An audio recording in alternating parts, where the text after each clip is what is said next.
Hey guys, how's it going? Michael Troy here, and today we're going to be looking at Gargoyle miniseries from 1985 from Marvel Comics.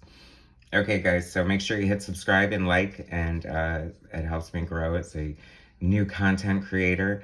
And we're going to look at another series from the 80s today. This is Gargoyle. Comics had gone up to a hefty 75 cents, 1985.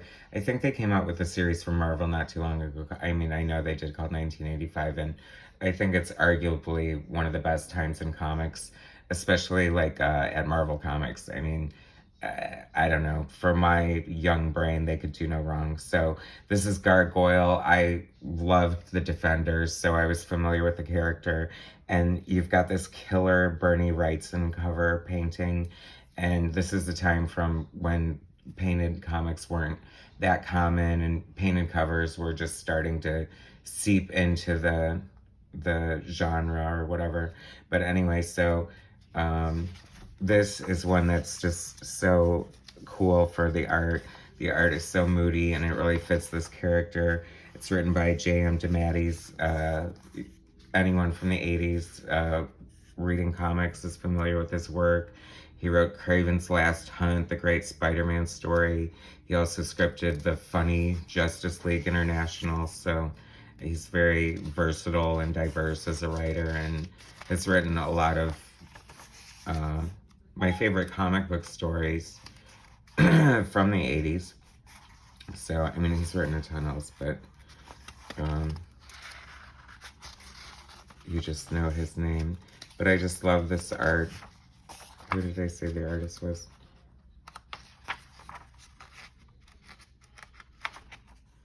Mark Badger is the artist. Oh, Ken Bruzenak is the letterer.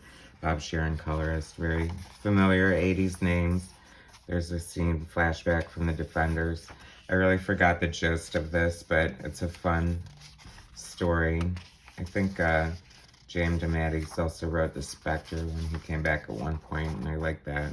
Ryan Sook doing the art. Look at these old yellow pages. My sister sent me a bunch of comic books from my vault in Ohio, and some of these sets are not complete, but hey, they're all fun to look at, and what can you do? Maybe she'll send me another care package. Hint, hint, if you're watching. So that was the first of this 4-issue miniseries. After the Wolverine miniseries, that was probably one of Marvel's first miniseries.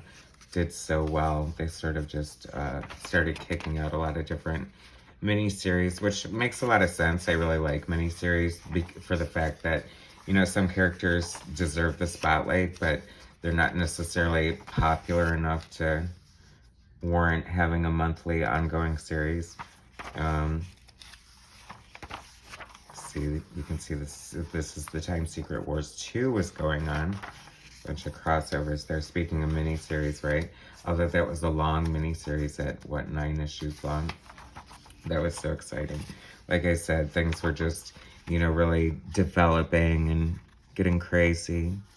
You get to see some of the duo shade in here. That's a technique that they used to use on this special paper that they would treat with chemicals to get this sort of shaded effect.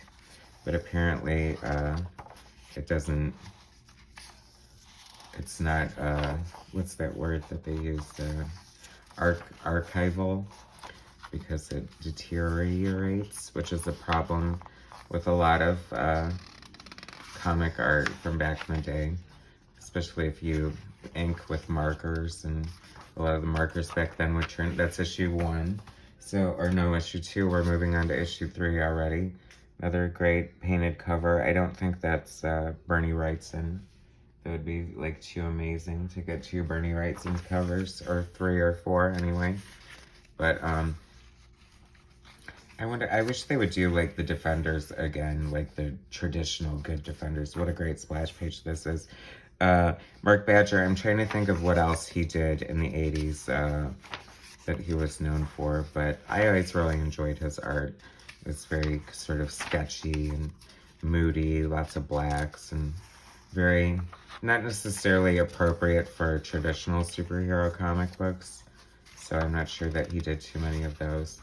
But J.M. DeMatties is a deep writer. You can see a lot of this soul searching in religious overtones and whatnot. Bonkers. Boy, what a revolutionary gum. It's got 2 colors. I feel like I had some of these stickers, but I did not send away for them, so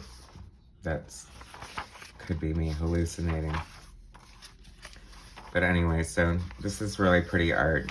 This would look great like in a reprint, so you could see like whiter paper and better production quality. Anyway, so that is another gem from the 80s, the Gargoyle miniseries. That was only the first 3 issues. If you want to read the whole thing, you got to go out and get the 4th issue. So make sure you hit like and subscribe, and I will talk to you guys later. All right, thanks. Bye.